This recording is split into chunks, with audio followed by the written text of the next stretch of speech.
The Tennis Gambling Podcast on the Sports Game Podcast Network is brought to you by Onyx Fantasy. Sign up with the promo code SGPN to claim your first-time deposit offer of $2 bonus cash on Onyx Fantasy, promo code SGPN. We're also brought to you by Rhythm. Rhythm's college football and NFL picks and projections are now live. Claim your Sunday free trial today by going to sportsgamblings.com, rhythmsportsgamblings.com/RITHMM. And welcome, everybody, to the Tennis Gambling Podcast here on the Sports Game Podcast Network. It's currently Monday night, roughly 11 p.m. Eastern Time on August 5th. I'm your host, always, Scott Reichel, once again going solo for this pod. Should be a fun episode because it is time to get into a Masters 1000 event. It is time for the, I believe, first hard court, or I should say second hard court, Masters 1000 event of the year. Because you have a tournament going on in Canada, which should be fun, which is going to be the National Bank Open, which should be very entertaining. I will admit the schedule is going to be pretty intense based on the amount of matches we're going to get, and a reminder that we are going to be covering every single round, so we are going to be going through a lot of episodes for the upcoming week. Also a reminder there that even though it is a Masters 1000 event, the overall, I'd say, field looks pretty tough, but it's not as good as it usually is because the Olympics did just happen and some players are taking the time off to rest. Alcaraz, for example, and Djokovic will not be there following their gold medal clash there in Paris. So keep that in mind. You have Sinner and a couple of other top-rated guys, but no Alcaraz, no Djokovic, which is something a little bit surprising based on recent years, but understandable based on the Olympics. Either way, though, time to get into the actual reminders before we get into the recap of the last episode. Starting off with the reminders, don't forget to like, subscribe on YouTube. Also, reminder, don't forget to review the podcast on Spotify or Apple. No matter how you consume the podcast, you can leave a rating and a review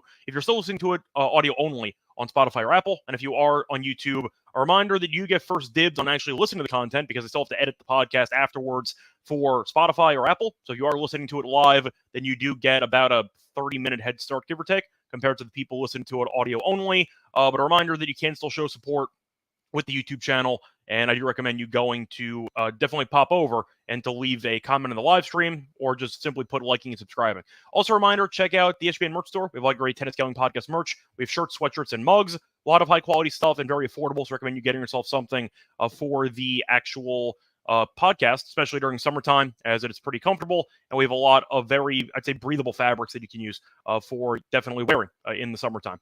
Either way, though, before we get into any of the other stuff, I want to remind once again before I forget that we do have some featured shows with the network. And the featured show for this week is actually the Sports Game Podcast, which did launch their 32 NFL team previews. And it's a bonus. Each team preview will contain a code word. Submit the 32 code word phrase, and you could be the lucky winner who gets a $500 NFL Circus future bet. Plus, a reminder, subscribe for you to get your podcast, and a reminder to download the SGPN app. So time to get into the actual recap of the last episode, which was the final in Washington between Korda and Caboli. And for that one, ended up splitting a kind of annoying split because we ended up losing the dog, where I thought Korda was the better player for almost the entirety of the match. But either way, picked up a win with the lock. We had Caboli team total under 11.5 at -110. Said that there was a possibility, a pretty, I'd say, unlikely possibility, but it still was doable, that Caboli would win a set and then he eventually would run out of gas and get destroyed in the last couple of sets. That's what happened, as he won the first set 6-4 and then immediately got destroyed. I believe he was up 6-4, 2-1, and he never won a game again.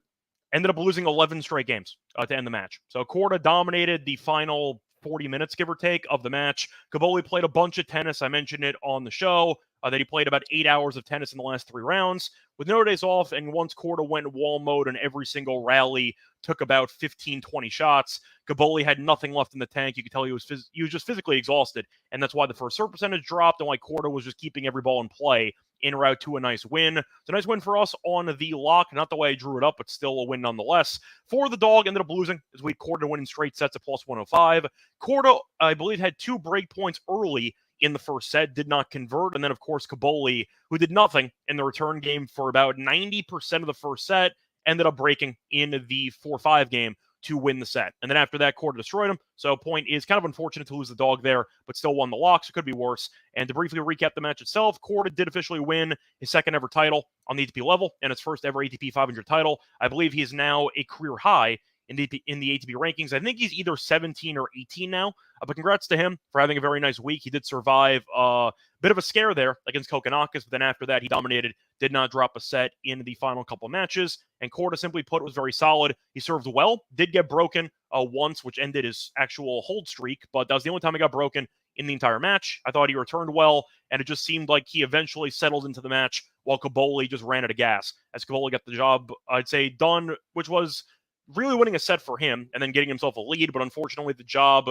was not finished, and Korda finished it for him, basically, as he ended up winning the final 11 games of the actual match. Good for him, though. Not just for winning his first 500 title, but also for winning in an event that his father actually won about 20-something years prior. It's pretty cool that him and his father will both have their names on the, I'd say, court. As you know, they have the, I'd say, banner that kind of circles the actual court. It's pretty cool, just conceptually, and hopefully we'll see Korda continue this form for the rest of the hard court season. Nothing else really add, though. Match was pretty straightforward once Kaboli kind of just struggled to maintain his overall fitness. Double faulted a couple times on break points, and Korda was just too rock solid for Kaboli to handle. Anyway, time to get into the actual event that we're going to talk about for this episode, which is the Canada Masters, or in other words, the National Bank Open.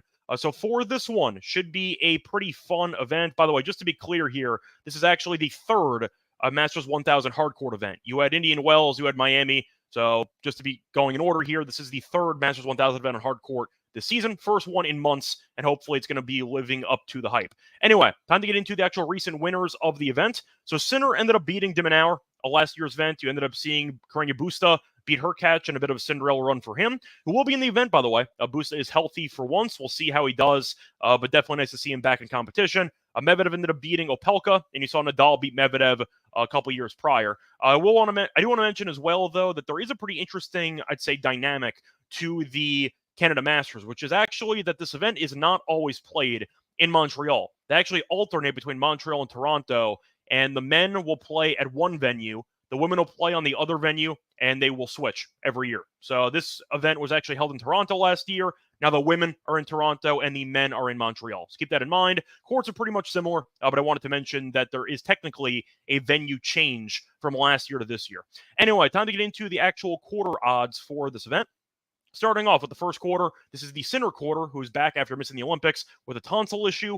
He's minus 225. You see Rublev at plus 650. Paul's at plus 750. Tiafoe's 12-1 off of his semifinal loss to Korda in Washington. Shapo's at 25-1, fresh off of the disqualification. He actually did get his ranking points back, but he ended up still having to pay a fine after he ended up getting thrown out against Shelton in one of those matches where he was going to lose anyway. He was facing triple match point, but he decided to curse out a fan, and he ended up getting thrown out of the venue. Jared's at 3,500.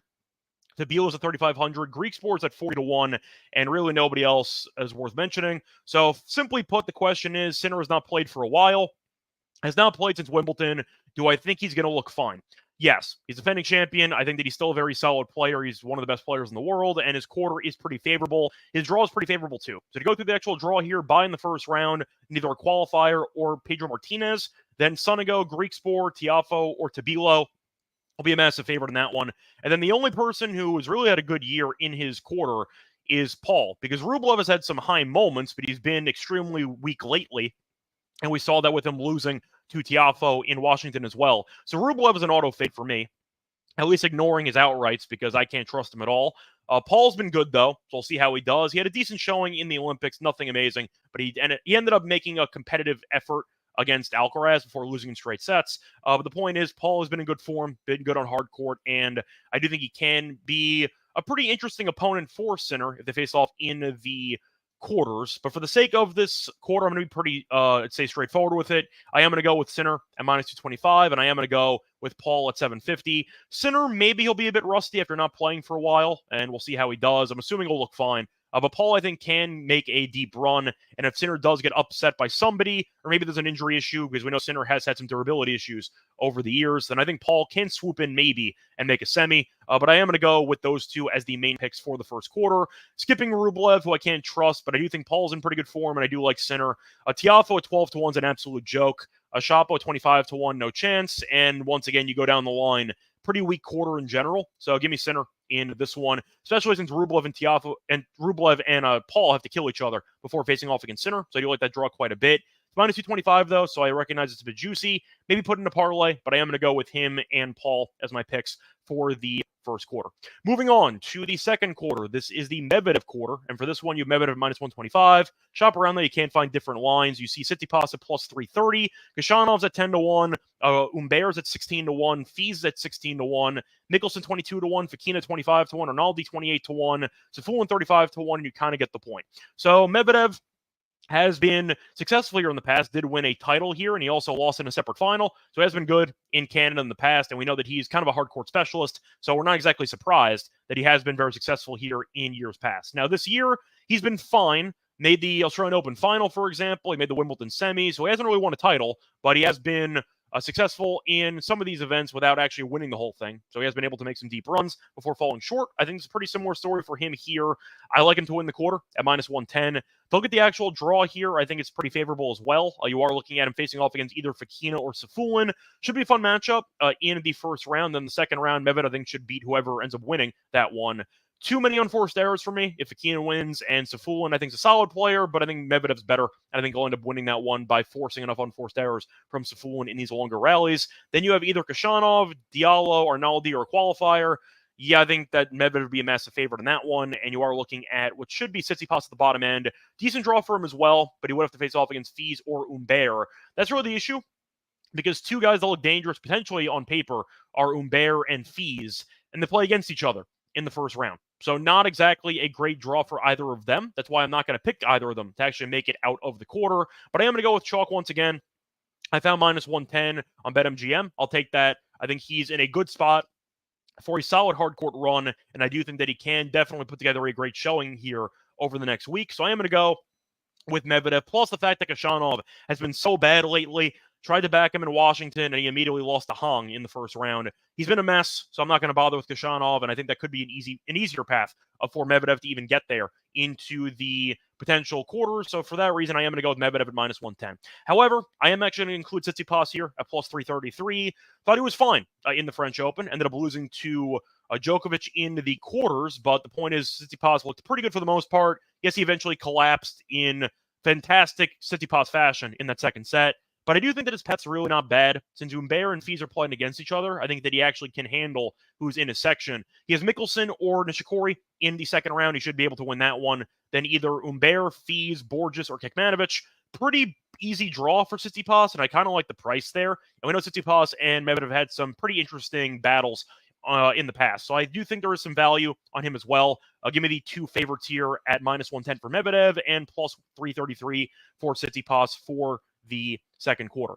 Before we get into any of the other quarter plays, want to remind you once again that we are brought to you by Underdog Fantasy, because it just launched Underdog Streaks, and if you hit your first two pick'em entries, you can go streaking. If you get an 11-0 run, you can win 1,000 times your money. Plus, Best Ball Mania is now live with $15 million in prizes. They also just added college football contests for Best Ball. You can have specials and boosts on all flex entries. I'll probably end up using my upcoming entry with an Olympic basketball play that I actually liked on the NBA Gambling Podcast earlier today. It's going to be Daniel Tice. I'll take his lower 9.5 points in that upcoming matchup against Greece.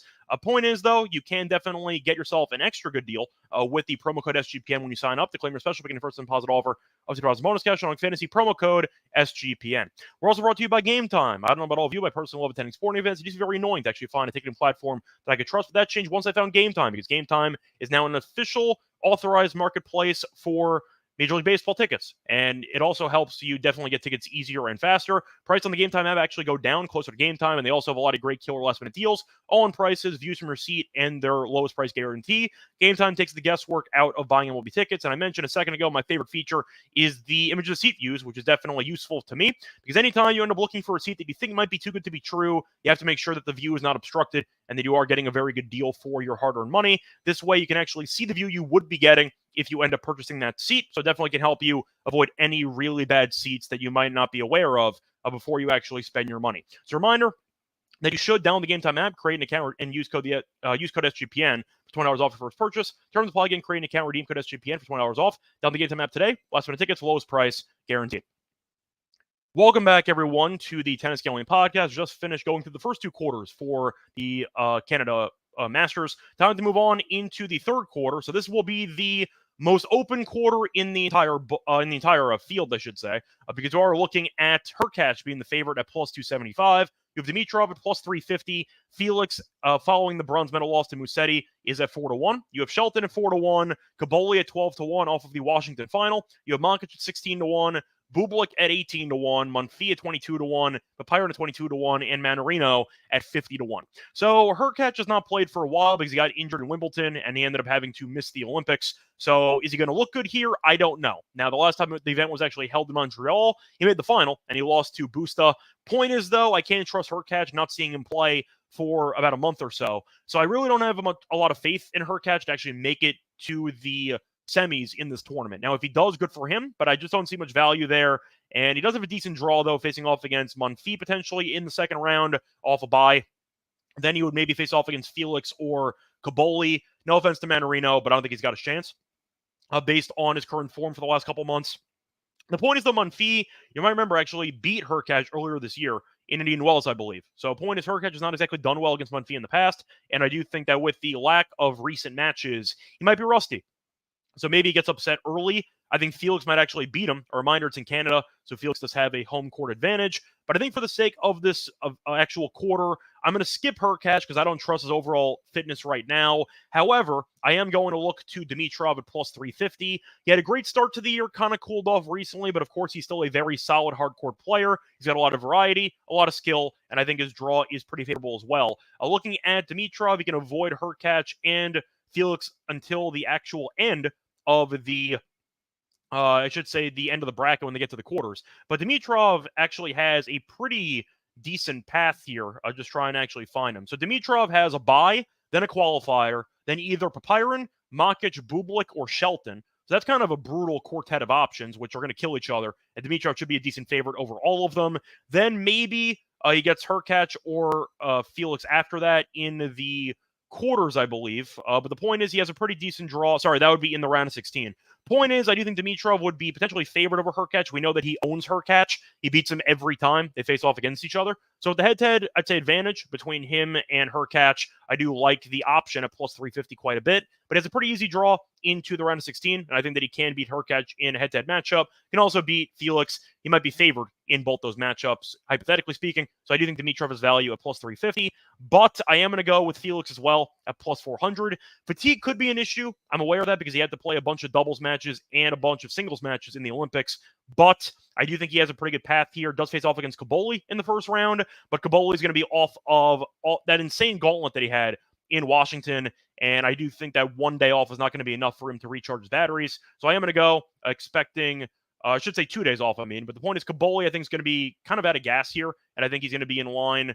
Actually, I'm doing the math right now. The final was on Sunday, so 1 day off for Caboli.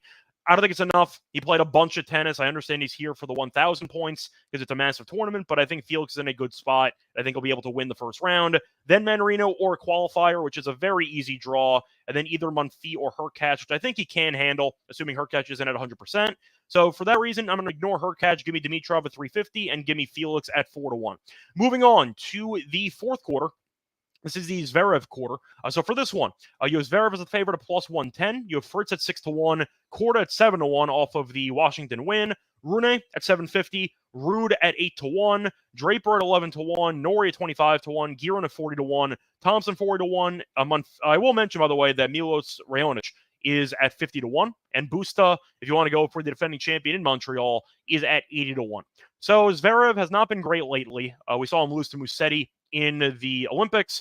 We know he's a good hardcourt player. I do think that he's better on clay if I had to power rank his overall surfaces, but we do know that Zverev has a pretty decent draw, being the best seat in the event, but it's not an amazing draw because he does face off against Draper or Thompson in the second round, which is not really that favorable to him, and then he would have to face off against potentially Rune or Raonic in the potential round of 16 matchup. So not the easiest draw for Zverev. He should be favored in those, but Draper, if he ended up beating Zverev, wouldn't totally shock me. For example, Thompson's played a lot of tennis, made the final in Atlanta, ended up losing in Washington. I think Thompson's going to lose personally to Draper, and I think that Draper should be able to give Zverev an interesting matchup. He'll probably lose, but maybe he wins a set. But I think that Zverev might be tested early, and we'll see how he does from there. Now, the interesting options, I think, are going to be, for example, the other side of the quarter, which are going to be featuring Ruud and Fritz. Now, Fritz has Navone in the first round, which is basically a bye. Then probably Korda. Now, Korda, like Caboli, played, of course, in Washington, but unlike Caboli, Korda won each of the last couple of matches in straight sets. So he was actually pretty, I'd say, efficient with his overall wins, and that should save him a lot of stamina for this event. And if Korda is going to be in great form, he might be able to beat Fritz. Who knows? But I think that you're looking at an option where Fritz's draw is not great either if you're giving Korda a shot to actually beat him. So for those reasons, I think I am going to stay away from Fritz in that one. Zverev, I think I am going to back, though, just because he should be favored. And assuming he ends up getting past Draper, I'm not exactly scared of Rune, who has not played since Hamburg, and we know he's been kind of underwhelming for the last couple months. But I think that Zverev's in a spot to get tested early. I think he'll pass the test, and I am going to pick him at plus 110. However, I mentioned that Fritz is in a line for a collision course against Korda in the second round. Ruud would have a matchup against Norrie or Giron, which is very manageable, a lot more manageable than the potential Korda and Fritz match. And then after those two face off against each other, the winner would get Ruud. So I think that Ruud's price is actually better based on the overall draw. Ruud, we saw beat Fritz in the French Open. Yes, I know it's on clay. This is on hard court. I get it. But the point is Ruud has beaten Fritz in the past. And you're looking at a price difference, which is pretty noticeable. Fritz is 6-1 with Korda in the second round. Ruud is 8-1 with Giron or Norrie in the second round. I know Ruud's a head case, but I do like the price quite a bit. He's been successful in Canada in the past. And I do think that he can definitely have a somewhat respectable run here and maybe making it to the quarters. So for that reason, I am going to go with Ruud at 8-1. I think that's a good price. It feels a bit high based on the draw. So give me Zverev at plus 110 and give me Ruud at 8-1 as my two picks for the fourth quarter. That's going to wrap it up for the quarter picks. Time for the outright picks. So moving on to the actual outright odds to win the event. Zverev is Sinner's the favorite at around plus 170. You're looking at Zverev at plus 550. Medvedev's around 6-1. You have Tsitsipas at 18-1. Fritz at 25-1. Hurkacz at 30-1. Dimitrov at 30-1. Felix at 30-1 if you want to go for the home country guy. You have Paul at 30-1. Rublev at 30-1. Ruud at 35-1. Shelton at 35-1. Draper 40-1. Rune is at 40-1. Korda's at 40-1 if you want to go for him to win back-to-back. Kashanov's at 50-1. Tiafoe's 50-1. You kind of get the point. So the question really is, do I think Sinner is going to repeat, or do I kind of have some doubts about his fitness and his lack of match reps based on the amount of time he's missed? To answer your question, I'm taking Sinner at plus 170. He's still one of the best players on hard court in the entire world. We saw him win the Australian Open. We know that he definitely can't handle the hard court, and I do think he's in line for a very good tournament personally. So I am going to go with Sinner at 170. Mentioned before that I thought his quarter was favorable. I did take Paul just in case, in case of emergency. We ended up getting him at a pretty decent price to win the quarter as well. But if the second biggest threat in your actual quarter is, I'd say, midsummer form Rublev, I like your chances, and you're minus 225 to win the quarter. So if you're picking him to basically have a walkover into the semis, then I got to like your chances. And of course, he's defending champion. And we saw him win in the Australian Open. He made a deep run as well in other hard court events this year. So I am going to go with Sinner at plus 170. Now, I am also going to go with Medvedev at 6-1. I am going to skip Zverev because I mentioned that he faces Draper in the second round most likely.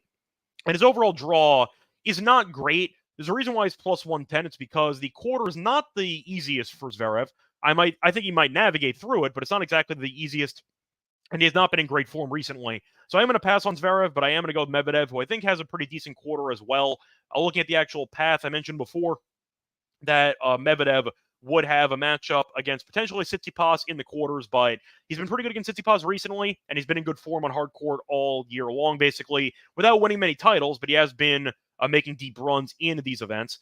For example, he made the final in Indian Wells. So that's just an example. Point is, I do think you're looking at a spot where Medvedev can have a pretty easy path here. Kashanov, the most difficult player in his immediate section, and he's been awful. And then you're looking at potentially Tsitsipas, who could lose to Humbert or Fees.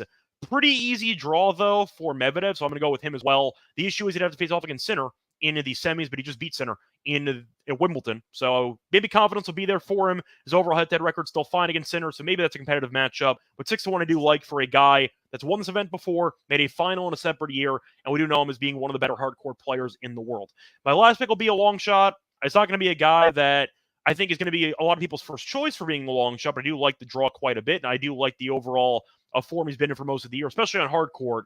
Give me Dimitrov at plus 3,100. We saw him make the ATP 1000 final in Miami before losing to Sinner. So he has made a deep run in a 1000 event earlier this year on hard court, and I do think that his path is overall fine. Now, it's not the easiest in the world because he would have to face off against, for example, Hurkacz or Felix and then work his way from there. But when the favorite in the quarter is plus 275. That means anybody can get it, and Dimitrov's also in the bottom half. So he gets to avoid Sinner and Medvedev until the final, hypothetically, and you're looking at him potentially facing off against Zverev in what could be the semifinal matchup, which I think he's got a shot to win. I think 3,100 is not bad, though, for Dimitrov, who did not play in the Olympics, so he got some time off, and of course, he's been solid on hard court this year, winning a title or so in the early portion of 2024. But I think 3,100 is a good price for a guy that I think his draw is favorable, at least initially, and I do think that he's got the overall talent, and he's proven over the year that even though he had not won a title in a long time, he finally got over the hump and he made a 1,000 event final in Miami. So I do like his overall, I'd say, potential, and I think 3,100 for his upside is a pretty good price. So once again, my picks for the outright, my main favorite picks are going to be Sinner at 170 and Medvedev at plus 600. For my long shot, give me Dimitrov at 3,100. That's going to wrap it up, though, for the outrights. Now it's time for the lock and dog picks for the first round. Before we get that, though, remember once again, we are brought to you by Rhythm, because Rhythm is here for football season and college football as well as the NFL, and they have models which are now live on both. You are looking at creating your own winning betting model or letting Rhythm do all the heavy lifting for you. You can decide what stats matter to you the most, and Rhythm will help you build a custom model around it, or just let Rhythm and its predictive model do the heavy lifting for you. They use AI projections from MIT data scientists, and they also have you covered for NFL Week 1 and college football Week 0. If you also want to look at preseason, they have you covered there as well. Claim your 7-day free trial today by going to sportsgamblers.com. Rhythm, sportsgamblers.com/RATHMM. We're also brought to you by Circuit Survivor and Circuit Millions. Circuit Sports is back with Circuit Survivor and Circuit Millions, giving away $16 million in guaranteed prizes. And if you don't have a trip booked there for Las Vegas, what are you waiting for? Ultimate Cup this weekend's a great time to go. You can hang out with Ryan and Sean and enjoy some of the open bar events at the World Bet Sportsbook from August 22nd through the 24th. Use promo code SGP15 to give you 15% off your hotel room for sign-up weekend. And a reminder, if you sign up in person at Circuit Sports between now and December 7th, you can use a proxy to play from anywhere. We even have a deal with a proxy. If you go to proxy.footballcontest.com, you can save you $50 with the promo code SGP. Welcome back, everyone, to the Tennis Gambling Podcast. Just finished going through the outrights for Montreal. Now it's time for the actual lock and dog picks for the first round. For the lock, I'm going to go to a matchup between Fritz and Navone. Navone is a massive underdog, and rightfully so. We are expecting him to get destroyed in this matchup. We are going to go with another team total. We're going to go with Navone, team total under 7.5 games at minus 117. Navone, is being a clay specialist who's pretty young, but I feel like people don't realize how few matches he's actually played on hard court in his career. Navone has not played a hard court match since the Australian Open, and he actually lost in the first round of qualifying. So the point is, he has not played a match on hard court in basically 7-8 months, and I think he's going to struggle in the spot. Now, Navone has also lost his last 4 hard court matches, and he has never won an ATP hard court match in his career. He's 0 He's never won. So I think that he's going to struggle in the spot. We know Fritz is a very solid hardcourt player. He has won 5 ATP titles on hardcourt this year. We saw him win in Delray earlier this year, for example. But we know Fritz has a great serve, and we know that he has been a lot better over the last couple of months. But when you're looking at Navone, the main weakness in his game, his serve is pretty much non-existent. It's why he's known as being a clay specialist, and it's why he's been struggling on grass, for example, and these other surfaces, because he can't serve. So with that being the case, I do think Fritz should be able to break him at least one time per set. I'm not sure Navone is going to break him at all in this match, but you're looking at the overall pace of the hard court and Fritz being just a very solid hard court player. Navone not winning a hard court ATP match in his career, and with him not playing on hard court in about 7-8 months, it's a really tough spot for him. 7.5 might sound like a very low total, but I do think if Fritz does serve first in a set, you only need one break for the 6-3. So I do like that idea, and I do think that 7.5 actually is a pretty realistic number. Fritz might win this one like 6-2, 6-3. Wouldn't shock me. We saw him destroy Baez, for example, a couple times on hardcourt throughout their careers. Similar story. He's against a relatively undersized Argentinian who's not a great server, and I think Fritz should be able to dominate this matchup, and I think he's worthy of being roughly minus 1,000 on the money line in the matchup. So for me, give me Navone, team total under 7.5 at minus 117 as my lock. For my dog, I am going to go to a fun matchup between Raonic and Rune, and with Raonic being involved, and with him serving well, as we saw him in the Olympics lose in a match, the first round, with 3 breakers in it. Give me the first set over 10.5 games at plus 120. If you want to go for breaker, you can find plus 175. I saw DraftKings, though, had 120 for the over 10.5. 4 straight Raonic matches have had at least 12 games in the first set. So he has seen a lot of longer sets, had a 7-5 against de Minaur on grass, then a bunch of breakers in the clay the clay season. So the point is, I do think you're looking at a spot where Raonic should serve well in this matchup early. We're also looking at his hardcore matchups recently, and 3 of the 5 have finished with a first set tiebreak. So Raonic, we know, is not a good returner. He's basically a serve bot, and you're looking at his serve still being very good despite battling the injuries over the years. So I think that he can serve well against Rune, and Rune is a good returner, but he has not played since July 19th, and that was in the clay season. Missed the Olympics because he's been injured. So you might see him a bit rusty early on. I think he's going to take maybe a set minimum to adjust to the overall elite serving quality that Raonic possesses. And Rune is a decent server. Raonic is not a great returner, and I think Rune should be able to outlast him in these longer rallies. But when you're looking at Raonic just based on his overall skill set, I think that expecting a breaker in the first set or at least a 7-5 is a pretty realistic outcome, and I think that plus 120 is a good price for it. So once again, the plays for the first round of Montreal, the lock's going to be on Navone, team total under 7.5 games against Fritz at minus 117, and the dog will be on Raonic and Rune first set over 10.5 games at plus 120. A reminder, back once again for the second round of Montreal in about a day or so. Until next time, find me on Twitter at Reichel Radio. Find me on the NBA show. Find me on the MLB show as well. Until next time, good luck to all of you and all of your bets. Bye, everyone.